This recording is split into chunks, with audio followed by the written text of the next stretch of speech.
أعوذ بالله من الشيطان الرجيم. بسم الله الرحمن الرحيم.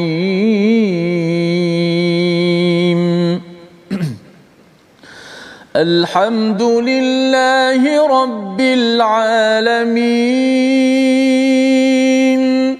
الرحمن الرحيم مالك يوم الدين إياك نعبد وإياك نستعين اهدنا الصراط المستقيم صراط الذين أنعمت عليهم غير المغضوب عليهم ولا الضالين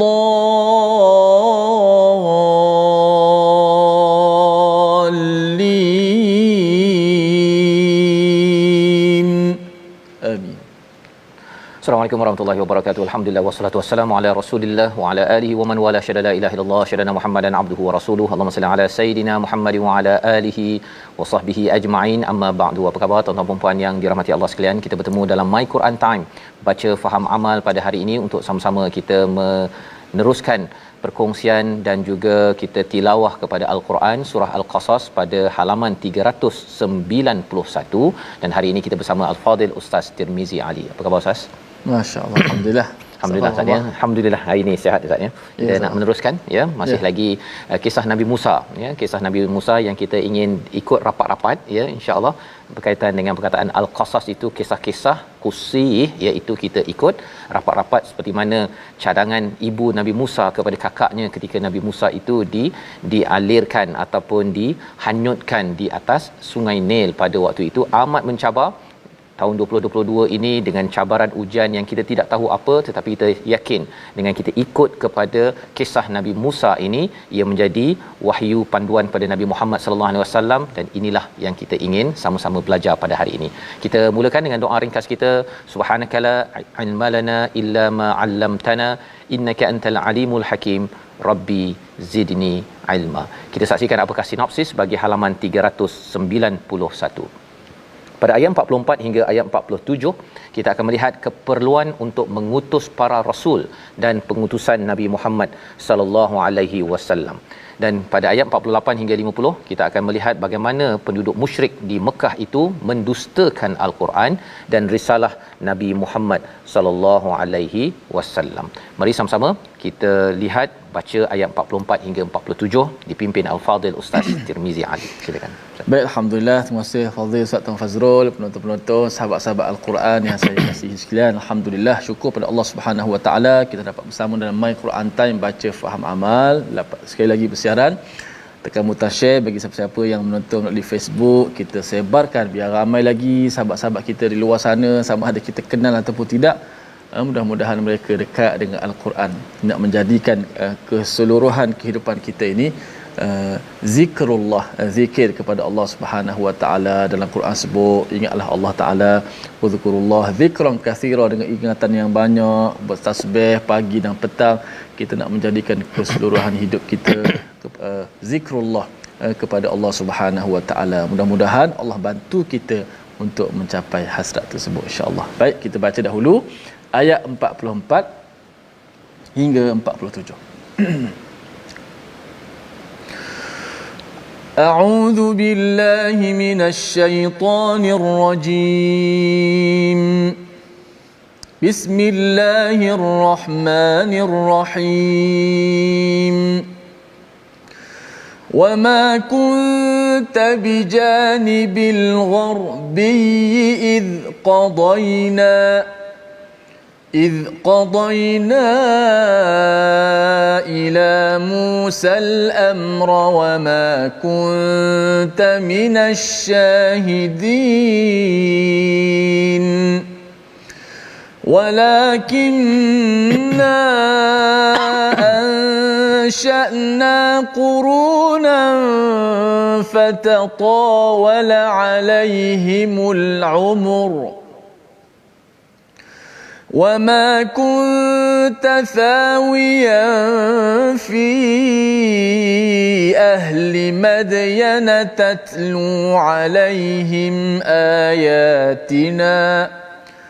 تتلو عليهم آياتنا ولكننا كنا مرسلين وما كنت بجانب الطور إذ نادينا ولكن رحمة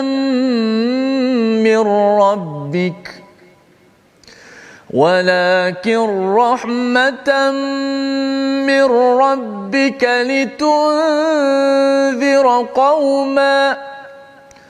لتنذر قوما ما أتاهم من نذير من قبلك لعلهم يتذكرون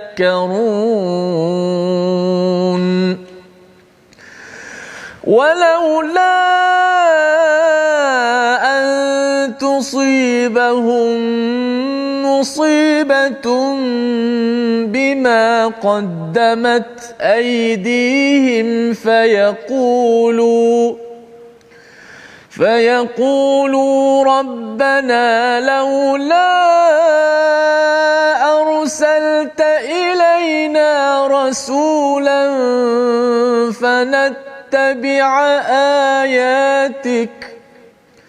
فنتبع آياتك ونكون من المؤمنين صدق الله العظيم. Surah Al-Azim, itulah bacaan daripada ayat 44 hingga 47 ya, pada halaman 391 untuk kita melihat kembali ya, menyambung kepada apa yang telah kita bincangkan semalam ya, apabila diberikan kepada Nabi Musa itu Alkitab sebagai basair ya, sebagai sumber mata hati kepada manusia ya, selepas daripada tenggelamnya Firaun itu sendiri. Dan itulah peristiwa masa ataupun rakyat umum diazab oleh Allah Subhanahu Wa Taala zaman Firaun. Selepas itu tidak ada lagi, apabila ada banjir, ada puting beliung apa sebagainya, itu adalah ujian bukan azab ya, kerana bagi umat Nabi Muhammad sallallahu alaihi wasallam ini cara azabnya itu kepada orang yang tidak beriman bukan melalui daripada alam tetapi daripada peperangan ataupun sahabat-sahabat mereka yang beriman. Maka Allah bawakan pada ayat 44 bila bercakap tentang Alkitab pada zaman Nabi Musa, maka pada waktu ini ya, pada zaman Nabi Muhammad dan juga pada zaman kita, Allah menceritakan wama kunta bijanibil gharbi ya, iaitu kamu sebenarnya tidak berada di sebelah barat lembah suci Tua apabila Nabi Musa itu diputuskan ataupun telah diwahyukan untuk menjadi rasul ya, dan juga diputuskan segala perintah, risalah, Taurat apa sebagainya. Semua perkara bila kita tahu bahawa ustaznya peristiwa itu berlaku di sebelah kanan ya, pada waktu itu yang tidak ada adalah Nabi Muhammad sallallahu alaihi wasallam. Nabi tidak berada di tempat itu ya, di sebelah barat itu. Wama kunta minasyahidin, dan kamu tidak memerhatikan, tidak menjadi saksi pada peristiwa-peristiwa yang berlaku dalam sejarah yang telah pun kita baca, terutamanya dalam surah Al-Qasas. Apa poinnya? Poinnya di sini ialah nak menceritakan bahawa walaupun Nabi tidak ada pada peristiwa tersebut, tetapi dia punya ceritanya, dia punya beritanya adalah amat tepat ya, bagi orang-orang Bani Israel. Bila mendengar cerita Nabi, dia kata macam mana Nabi belajar daripada mana ni? Nabi tak pernah belajar daripada mana-mana rahib, tidak pernah pergi ke Madinah ya, tetapi boleh tahu perkara ini. Maksudnya apa? Ini adalah datang daripada Allah Subhanahu Wa Taala yang disampaikan dalam surah Al-Qasas dan juga dalam surah-surah yang lain. Ini membuktikan kebenaran Al-Quran. Ya, lebih kurang kita dapat berita tentang Palestin ustaz ya, ataupun kita dapat berita tentang Amerika, kita tak ada berita, tak ada tempat kat situ kan. Jadi kalau kita tak tahu, maksudnya mesti ada seseorang yang hantar berita dekat WhatsApp ke apa ke yang menyebabkan kita tahu. Kali ini bila Nabi tidak ada WhatsApp waktu itu ya, tak ada tempat belajar, tetapi dapat pula berita itu sudah tentunya ia dihantar oleh siapa? Oleh Allah Subhanahu Wa Taala. Dan itu juga untuk kita. Untuk kita, maksudnya kebenaran Al-Quran ini tidak dapat ditandingi. Kalau nak tanding juga, sila buktikan. Nanti adalah di hujung nanti cabaran kepada mereka yang tak percaya kepada Al-Quran, yang tidak mahu beriman kepada Al-Quran. Pada ayat 45, tetapi kami telah menciptakan beberapa umat, ya, ansha'na quruna, ya, kami jadikan beberapa umat setelah Nabi Musa, ya, fatatawala alaihimul umur, ya, panjang masa mereka itu, ya, wama kunta thawiyan fi ahli Madian. Kali ini pula Allah membawa kisah Madian, bahawa di Madian itu ada orang yang tinggal. Thawiya itu thawa, ya, ada kaitan dengan sakana, maksudnya tinggal, ya, tetapi thawiya ini maksudnya dia tinggal generasi demi generasi di Madian. Tatlu alaihim ayatina, ya, kamu tidak pun membacakan ayat kepada mereka, walakinna kunna mursilin, iaitu kamilah yang menghantar rasul. Pada waktu itu adalah Nabi Syuaib. Jadi peristiwa Madian, peristiwa Nabi Musa pergi ke Madian, peristiwa Madian itu dihancurkan, peristiwa bagaimana Nabi Musa bertemu dengan dua orang wanita, kemudian dapat kerja, duduk 8 hingga 10 tahun, yang itu Nabi tak ada waktu itu, tak lahir lagi, dan Nabi tak pernah belajar pun perkara tersebut, ya, kecuali mesti dapat daripada sumber yang betul, yang pernah menyaksikan perkara itu, dan sudah tentunya orang itu Nabi tak jumpa. Hanya ada satu pilihan sahaja, ia datang daripada Allah Subhanahu Wa Taala. Pelajaran kita ialah apabila kita belajar Al-Quran ini, Ustaz, ya, Allah nak beritahu bahawa ini bukan daripada Nabi sallallahu alaihi wasallam. Ini bukan kitab sejarah semata-mata, tetapi ia adalah sumber hidayah. Sehingga kan pelajaran daripada kisah ahli Madian tadi itu, mereka dibacakan ayatina, ya, bukan Nabi Muhammad, Nabi pada waktu itu dibacakan ayat-ayat kami dan kami utuskan. Ini menunjukkan sepanjang zaman manusia memerlukan kepada pendakwah. Pendakwah. Pasal apa? Pasal kalau tidak kita akan terlupa. Terutama bila Allah cakap fatatawala alaihimul umur, bila panjang masanya, apa berlaku pada Madian? Dia lupa, Ustaz. Lupa, ya. Kita ni kalau hidup dah 30, 40, 50 tahun, kalau dah lama tidak dibacakan Al-Quran, kita lupa. Dan orang yang ada kuasa, dia naik tocang, akhirnya jadi macam Firaun. Orang yang ada harta, dia rasa macam dia dah betul, saya ni dah umur 50 60 tahun, bila Quran tak dibacakan pada dia, dia tidak mengkaji Al-Quran, kesannya dia akan jadi seperti Qarun yang kita akan tengok di hujung surah Al-Qasas nanti, insya-Allah. Jadi sekali lagi Allah membawakan wama kunta pada ayat 46, ya, sekali lagi Allah mempasakkan pada kita agar kita yakin bahawa apa yang disampaikan dalam surah Al-Qasas, cerita demi cerita ini bukan dibuat-buat. Satu, pasal kita boleh cek dengan orang-orang sejarah, ya, tetapi lebih daripada itu ialah kita bercakap tentang ini bukan daripada Nabi Muhammad, tetapi ia datang daripada pencipta kita semua. Kita baca ayat 46 untuk kita melihat poin kedua, wama kunta. Silakan, Ustaz. Baik, peringatan seterusnya pada ayat 46 untuk sama-sama kita ambil iktibar, tak jadi macam mana Firaun sebagai lambang orang yang sombong. Kita bimbang kenapa bukan saja kisah Firaun, Qarun selepas ni pula sudah pasti berlaku pada zaman kita hari ini. Walaupun Firaun tidak ada, tapi dia punya kefiraunan tu, perangai itu masih ada. Betul. Kadang-kadang kita lupa, bila kita diberi kesenangan demi kesenangan, kita lupa bila ada orang tegur kita, kita tak nampak dah kebenaran tersebut. Kita bimbang Allah cabut sentap kita sebagaimana yang berlaku dalam sejarah ini untuk kita ambil iktibar. Itu sebabnya penting sangat Rasul ataupun pendakwah untuk baca ayat Quran ini, Ustaz, ya. Pasal bila dalam Madian ini akhirnya hancur, pasal bila mereka dibacakan ayat wahyu ini, mereka ingkar. Mereka ingkar dan mereka hancur. Kehancuran seseorang yang ada kuasa ataupun ada harta ini sebenarnya pasal dia Quran tak berapa nak baca.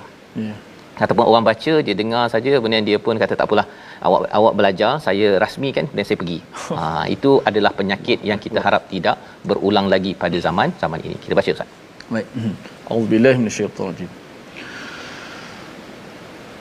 Wa ma kunta bijanibi turi idh nadayna walakin rahmatan min rabbik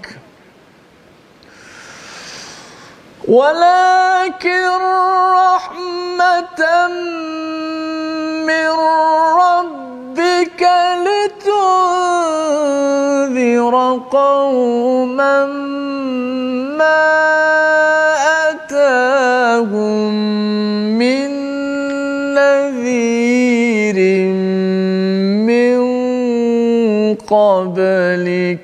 لعلهم يتذكرون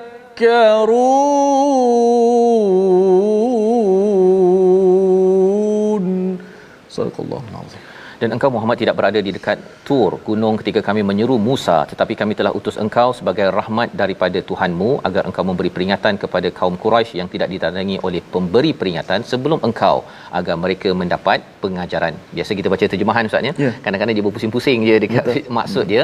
Tapi mari kita tengok apakah ya, sekali lagi wama kunta, Allah nak cerita Nabi, wahai Nabi, engkau tak ada dekat tempat di sebelah Tur, ya, di sebelah Tur apabila Allah menyeru kepada siapa?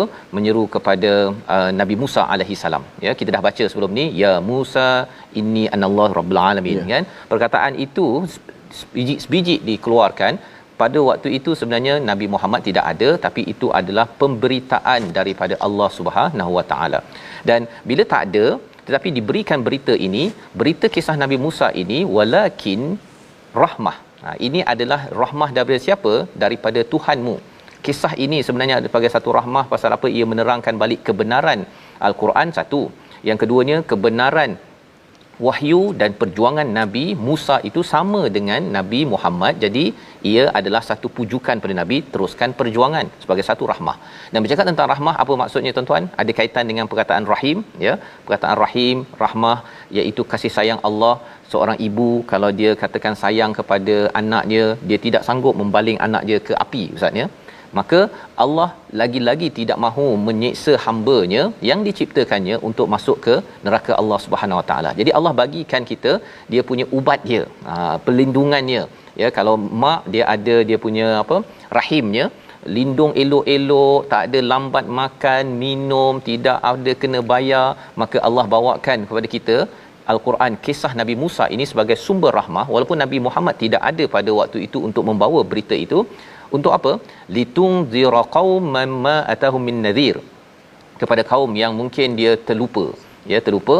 Jadi sila bawa amaran la'allahum yatazakkarun, ambil peringatan agar jangan sampai masuk ke dalam azab Allah Subhanahu Wa Taala. Jadi rupa-rupanya kisah ini, Al-Quran yang ada pada surah Al-Qasas ini adalah satu tanda kasih sayang Allah. Kasih sayang Allah. Mak, ya, mak yang sayang ustaz ya. Dia akan cakap pada anak dia, kamu jangan jadi macam mak waktu kecil dahulu, ada kawan yang dia buat begini, akhirnya kena buang sekolah. Mak bawa cerita itu adalah untuk apa? Untuk bukan suruh anak tu jadi ataupun saja bercerita, tetapi nak anak ini ambil peringatan, jangan ulang balik kepada peristiwa itu. Antara perkara besar apa tuan-tuan? Awal dakwah Nabi Musa kepada orang yang berkuasa. Kita ni bila ada kuasa, waktu kecil tak ada kuasa, kita merendah diri, kita kata orang atas penzalim lah apa sebagainya. Tapi orang makin berkuasa Ustaz, dia mudah untuk jadi Firaun. Ya, kita kena jaga-jaga. Jadi kisah Firaun bukan sekadar oh itu Firaun bukan saya, tapi sebenarnya kita nak ambil pelajaran agar jangan kita ini dah dibawakan Quran kita kata kan, kalau zaman Nabi Musa tu datang tongkat, lah ini semua penipu je. Itu yang kita belajar daripada peristiwa Firaun. Jadi terusnya pada ayat yang ke-48, ya, walaula an tusibahum musibah, ya, dan agar mereka tidak menyatakan ketika azab menimpa mereka disebabkan apa yang mereka lakukan, ya Tuhan kami, mengapa engkau tidak mengutus seorang rasul kepada kami agar kami mengikuti ayat-ayat engkau dan termasuk orang mukmin. Ini, ya, Nabi ada kisah pelajaran untuk semua orang, ya, orang musyrik pada waktu Mekah dan juga untuk kita, ya, jangan ulang balik Firaun, jangan sampai kita jadi Firaun.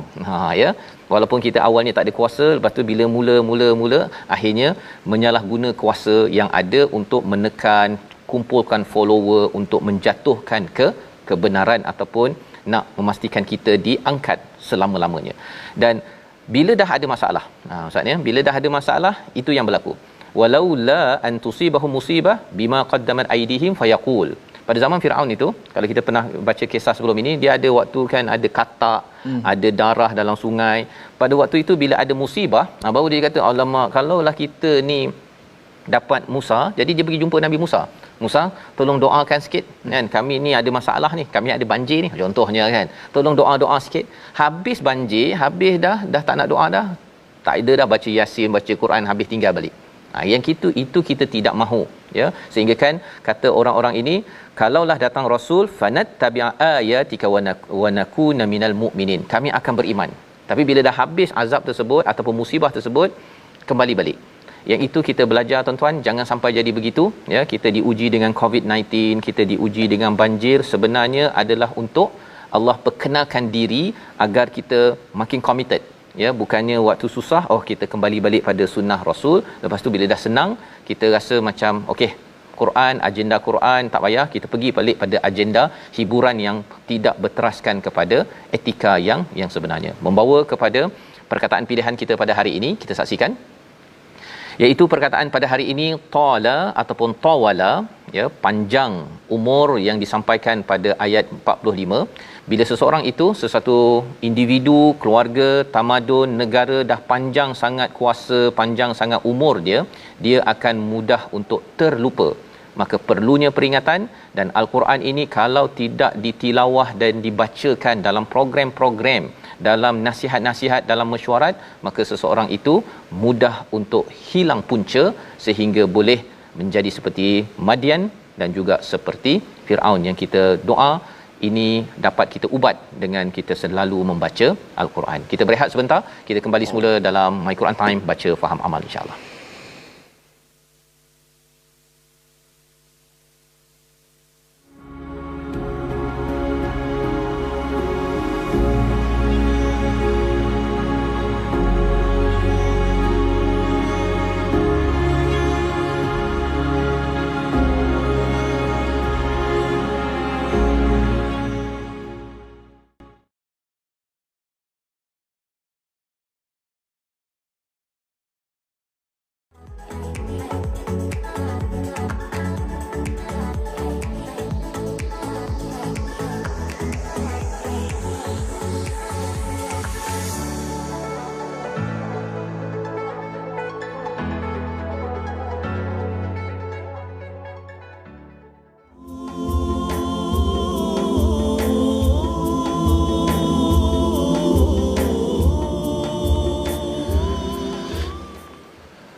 Bismillahirrahmanirrahim. Wadhkur fil kitab Musa innahu kana mukhlasan wa kana rasulan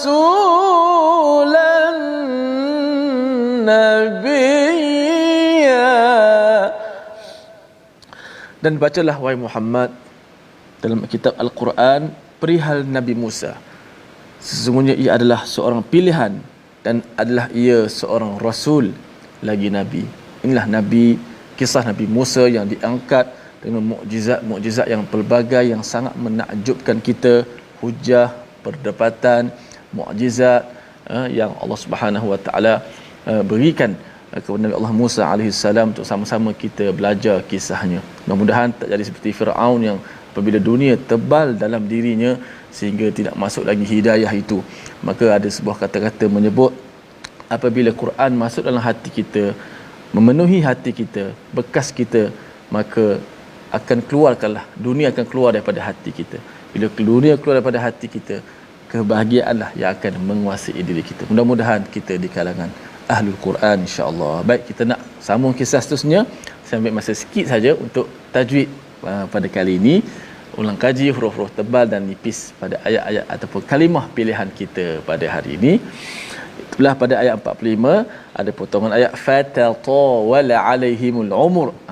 Fokus kita fatatawala. Maka di antara fatatawala alaihimul umur ada satu huruf tebal, itu huruf ta, satu saja. Di tengah-tengah huruf yang ada huruf nipis ada satu huruf tebal, huruf ta. Tapi bila ta tu tebal, alif selepas tu yang panjang tu, ta tu turut tebal juga kerana dia mengikut sifat ta tadi. Fatatawala, fatatawala. Maka huruf ta kena hati-hati supaya ta tu tak terpengaruh dengan ta. Jangan terpengaruh dengan ta walaupun sifat dia tebal tinggi, jangan terikut pula. Maka ta tu dinipiskan. Fatatawala. Jangan fatata, dua-dua jadi ta. Ataupun dua-dua jadi ta. Fatatawala, pun tak boleh juga. Berikan hak masing-masing. Fatatata. Okey. Fatatawala alaihimul umur. Yang kedua, qalu sihrani tadhahara wa qalu sihrani tadhahara wa qalu. Huruf yang tebal, huruf nipis bercampur-campur. Ini antara senang untuk kita nak ulang kaji pada setiap hari. Lama-lama, kelamaan mulut atau lidah kita dah fasih menyebut, tidak terpengaruh dengan satu sama lain, tidak tasyabuh dengan satu sama lain. Seperti mana tadhahara, bukan tadhahara, tadhahara. Tengok kalimah ataupun perkataan tadhahara di situ, ta nipis, dha tebal, ha nipis, ra tebal. Kata apa? Selang-seli tebal nipisnya. Tadhahara. Begitulah sedikit tajwid kita pada hari ini dalam kita ulang kaji huruf yang tebal dan juga huruf-huruf yang nipis. Mudah-mudahan kita dapat baca dengan baik. Qalu sihrani tadhahara wa qalu. Tebal dan nipis persilih ganti. Mudah-mudahan kita dapat sama-sama beramal, insya-Allah. Safas. Baik, terima kasih ucapkan pada Ustaz Tirmizi untuk sama-sama kita mengulang kaji Ustaz ya. Bagaimana untuk bacaan tadhaharu sebentar tadi betul ya. Dia kena tebal Ustaz ya. Alif tu dia ikut sekali. Dha tadi tu tebal ya. Kalau dia jadi nipis macam mana pula? Kalau alif jadi nipis, dha tebal ada juga. Macam seperti tadha. Dia tebalkan dha je. Bila yang panjang tu nak balik nipis balik. Asal sifat nipis lah alif nipis tu. Tapi bila dia bergantung kepada huruf sebelumnya. Kalau huruf sebelumnya nipis, alif tu nipis. Kalau sebelum tu tebal, maka alif tu ikut jadi tebal. Ya, jadi maksudnya memang kena disiplin betul Ustaz ya. Kena tukar tu ya, kita apa istilahnya, kita ikut lenggok Quran, bukan Quran ikut lenggok kita, masya-Allah ya. Jadi kita nak ikut lenggok al-Quran ini dengan apakah yang Allah bawakan sebenarnya. Sebentar tadi pada ayat 47 sudah pun dijelaskan bahawa ada orang yang bila terima musibah dia baru cakap, kalau kita ikut kepada Rasul, ikut kebaikan ini, tak ada jadi musibah ini. Kami akan jadi orang yang beriman. Tetapi bila ada sumber-sumber untuk kembali kepada kebenaran itu, dia mengeluarkan lagi dia punya helah dia. Apakah helah itu? Kita lihat pada ayat 48 hingga ayat 50 agar kita dapat kenal pasti bahawa dalam diri kita, dalam diri rakan kita berinteraksi dengan Quran ini kadang-kadang ada banyak helah, tetapi Allah berikan ubat jawapannya. Ayat 48 hingga 50 bersama Ustaz Tirmizi.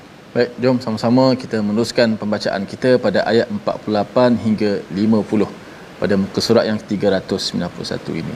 Jaharkah insya-Allah. A'udzubillahi minasyaitanir rajim. Falamma ja'ahumul haqqu min 'indina قالوا لولا أوتي مثل ما أوتي موسى أولم يكفروا بما أوتي موسى من قبل قالوا سحران تظاهرا وقالوا إنا بكل كافرون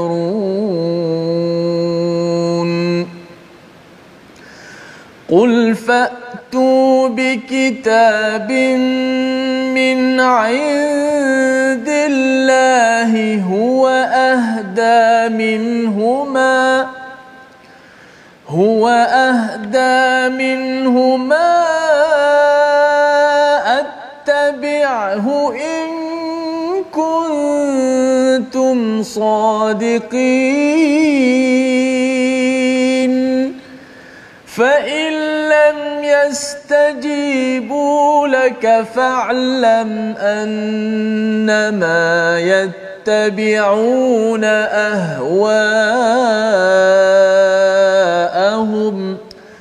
فإن لم يستجيبوا لك فاعلم أنما يتبعون أهواءهم ومن أضل ممن اتبع هواه بغير هدى ومن أضل ممن اتبع هواه بغير هدى من الله إن الله لا يهدي القوم الظالمين.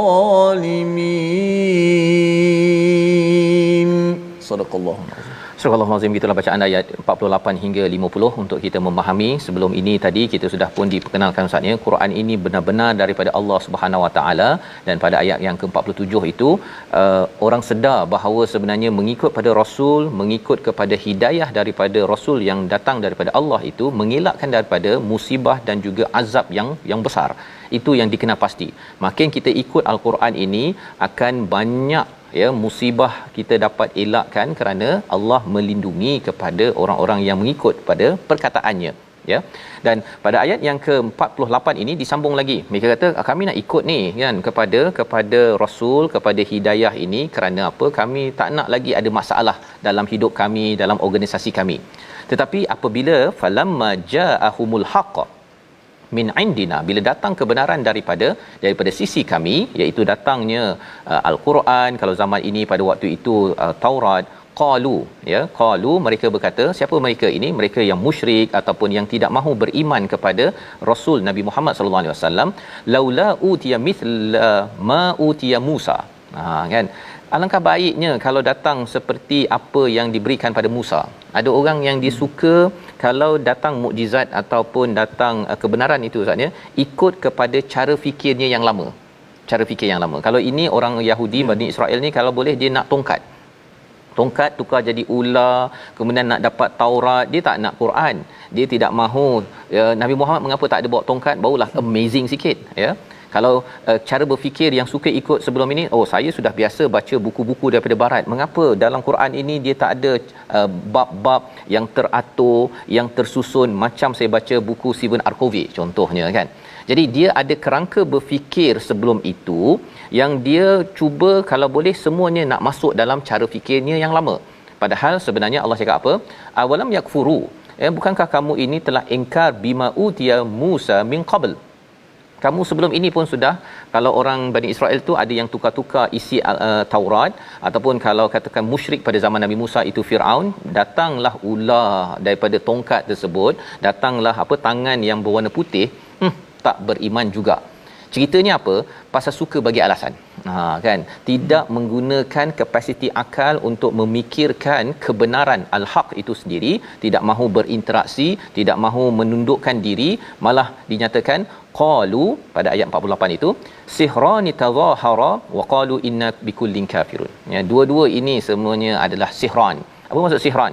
Zaman dahulu Nabi Musa ini sihir. Zaman ini Quran itu pun digelar sihir oleh orang-orang musyrik.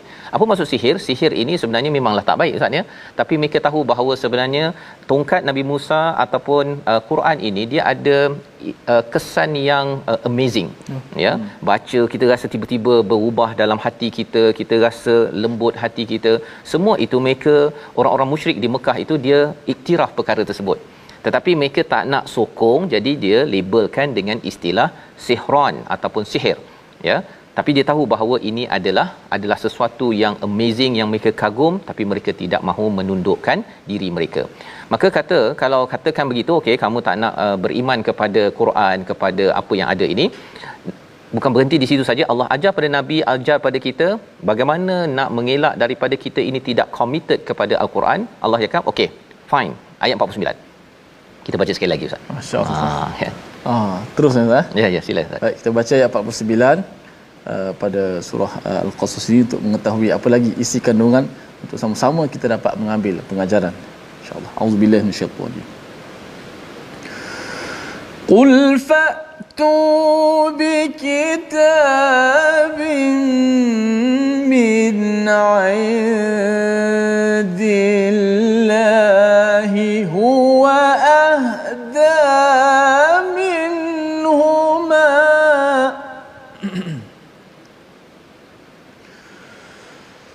قل فأتوا بكتاب من عند الله هو أهدى منهما أتبعه إن كنتم صادقين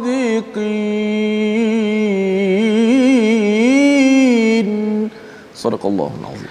Katakanlah wahai Muhammad, datangkanlah olehmu sebuah kitab daripada sisi Allah yang kitab itu lebih memberi petunjuk daripada keduanya, Taurat dan juga Al-Quran. Nescaya aku mengikutnya jika kamu orang yang benar. Allah ajarkan pada Nabi Muhammad bagaimana berhujah, mengajar kepada kita bagaimana berhujah. Kalau ada orang yang dia kata Quran ini tak ada apanya lah kan, tak ada apanya, dia mereka melekehkan Al-Quran, malah melekehkan kepada Taurat pada satu masa dahulu. Maka bagaimana berhujah dengan orang begini? Fatu bi kitab, datangkanlah satu kitab yang kamu dapat daripada Allah. Kalau kamu kata bahawa ini sihir, bukan daripada Allah, yang Quran ini datang daripada Allah, kebenaran yang boleh membawa kita kepada syurga, membawa kita jauh daripada musibah. Kalau adalah kitab lain, kalau ada kitab lain yang kita kena baca, kita kena ikut dan kita committed dengan kitab itu, sila datangkan. Ini caranya tuan-tuan ya. Allah ajarkan siap dengan dia punya caranya sekali. Datangkan kitab yang daripada sisi Allah yang lebih memberi petunjuk daripada Quran. Kalau ada yang lain, okey, sila beritahu saya akan baca betul-betul, saya akan ikut jika kamu betul. Ini kaedah Ustaz ya. Kaedah kalau kita ada jumpa orang yang dia kata Quran ni kalau kita baca-baca pun kita bukannya boleh maju pun. Kan, kalau kita baca pun kita jadikan panduan, bisnes kita bukan boleh maju pun, negara kita bukan boleh maju ataupun lebih baik pun. Fine. Kalau itu hujahnya, bagi kitab lain. Cuba kitab mana yang kamu nak suruh saya baca? Ke kamu tak ada kitab kan? Kamu hanya itu yang disampaikan pada ayat 50, fa illam yastajibu, kalau mereka tidak menjawab laka kepada kamu, fa'lam annama yattabi'una ahwa'ahum. Dalam syarikat, dalam organisasi ya, dalam sesebuah kepimpinan, kalau dia kata bahawa alah kita baca Quran ke tak baca Quran sama sahaja ya, tak ada apa pun, kita dah pimpin dengan bagus, maksudnya dia ada kitab lain. Dia ada kitab lain. Sila bagi kitab tersebut kalau kitab itu datang daripada Allah. Kalau dia tak dapat jawab Ustaz, sebenarnya Allah cakap apa? Mereka mengikut kepada hawa nafsu. Mereka ikut pada hawa nafsu ya, mereka ikut pada pemikiran mereka idea mereka. Waman adallu mimman ittaba'a hawahu bighairi hudan minallah. Ya, Allah cakap apa? Siapakah yang lebih sesat daripada orang yang mengikut keinginannya tanpa mendapat petunjuk daripada Allah sedikit pun? Sesungguhnya Allah tidak memberi petunjuk kepada orang yang, kepada kaum yang zalim. Kaum yang zalim ni bukan seorang sahaja, kepada ramai orang. Bila dia saling antara satu sama lain, dia kata bahawa kita tak payah pakai Quran pun tak apa dalam memimpin organisasi kita. Kita syarikat kejuruteraan kot, tak payah baca Quran. Kita syarikat, kita negara kita bukannya semua orang Islam tak payah pakai Quran. Kalau itulah pendapatnya, sebenarnya orang ini mengikut apa tuan-tuan? Hawa nafsu. Siapakah contoh yang ikut hawa nafsu dapat kuasa jadi orang yang amat zalim? Itulah Firaun. Tentera-tenteranya dengan kuncu-kuncunya, dan akhirnya dia akan membina negara yang zalim, dan akhirnya Allah ranapkan negara tersebut. Dan ini adalah pelajaran yang penting ya. Kita ulang sekali lagi ayat 50 ini agar kita terhindar daripada mengikut hawa nafsu. Bila kita secara automatik tidak committed dengan Quran, itu sebenarnya hawa nafsu berperanan. Kalau kita committed, kita baca sekarang Ustaz ya, kita baca cuba sedikit demi sedikit, tak apalah, lama-lama dulu kita mungkin tak tadabbur, saya pun Ustaz ya. Kita Allah berikan hidayah untuk kita kembali, ini peluang Allah beri nafas untuk kita bertaubat, kita gunakan. Jangan sampai kita dihancurkan di sini ataupun sampai di sana. Ayat 50 bersama Ustaz Tirmizi. Jom kita zikrullah pada ayat, kita zikir, kita tilawah pada ayat yang ke-50 untuk penutup muka surat ini. A'udzubillahi minasyaitonir rajim. Bismillahirrahmanirrahim. Fa illam yastajibu laka fa'lam annama يتبعون أهواءهم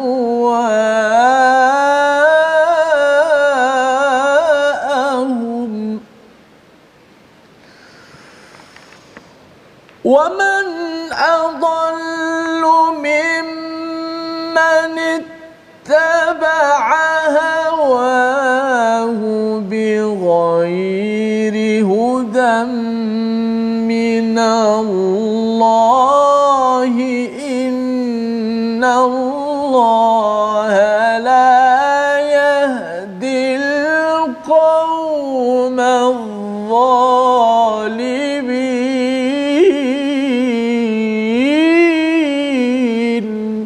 صدق الله.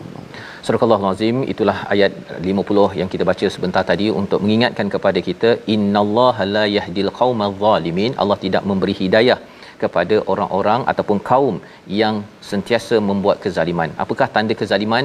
Menggunakan hawa nafsu dalam hidup, ya, ketika dia memimpin, ketika dia hidup, dia menggunakan hawa nafsu padahal dia tahu bahawa ikut kepada al-Quran, ikut pada Rasul terjauh daripada musibah bagi sesebuah kawasan ataupun sesebuah negara.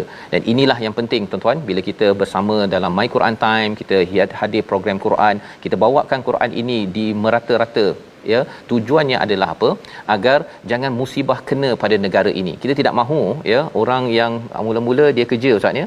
Dia nampak peluang untuk buat duit, ya, mula-mula dia buat duit tanpa ikut jalan yang betul dan akhirnya run up, ya, kepada sumber negara dan akhirnya berlaku musibah kepada negara, tetapi mereka rasa bahawa saya tidak ada kaitan dengan musibah yang berlaku. Rupa-rupanya merekalah yang meluluskan, yang rakus kerana dah lama dah biasa buat kerja tersebut. Istilahnya fatatawala alaihimul umur pada ayat 45, dan tak ada orang yang ingatkan ayat-ayat Allah sehingga kan dia rasa itu adalah perkara biasa. Membawa pada resolusi kita pada hari ini, kita saksikan.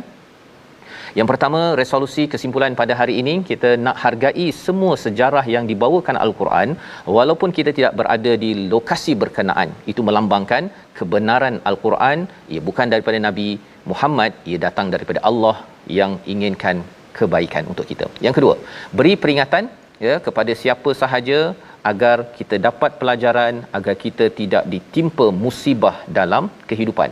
Dan yang ketiga, kita cari petunjuk dan jangan beri alasan untuk beramal kerana itu adalah tanda kaum yang zalim. Kita berdoa bersama.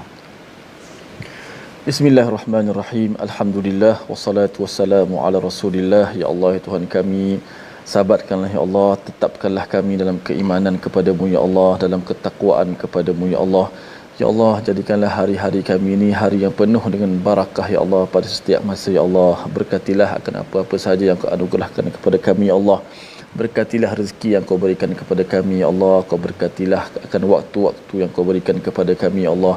Janganlah jadikan kami tergolong dalam golongan orang-orang yang sentiasa mensia-siakan waktu ya Allah. Kami berada di bumi-Mu ya Allah, milik-Mu ya Allah. Kami menuju kepadamu ya Allah. Masukkanlah kami ke semua ke dalam syurga-Mu ya Allah, al-firdaus ya Allah. Amin amin ya rabbal alamin. Amin ya rabbal alamin. Moga-moga Allah menjadikan kita orang yang committed dengan Al-Quran dan tidak menggunakan gaya fikir kita yang lama untuk menentukan Al-Quran, tapi biarkan Al-Quran yang menentukan cara fikir kita yang baru sehingga kita mendapat hidayah daripada Allah. Ini yang kita ingin bawa dalam tabung gerakan Al-Quran, ya, sumbangan tuan-tuan, ya, sudah tentunya kita nak buat program-program di sekolah, di masjid, di pelbagai organisasi. Harapnya Quran akan mengubah, ya, cara fikir kita yang lebih besar, yang lebih maju dan lebih dekat dengan hari akhirat Allah Subhanahu Wa Taala. Kita bertemu lagi dalam ulangan pada malam ini dan juga pagi esok, dan terus kita akan menyambung apakah fungsi Al-Quran, apakah ciri-cirinya yang kita akan dalami pada hari esok. My Quran Time, baca, faham, amal, insya-Allah. Assalamualaikum.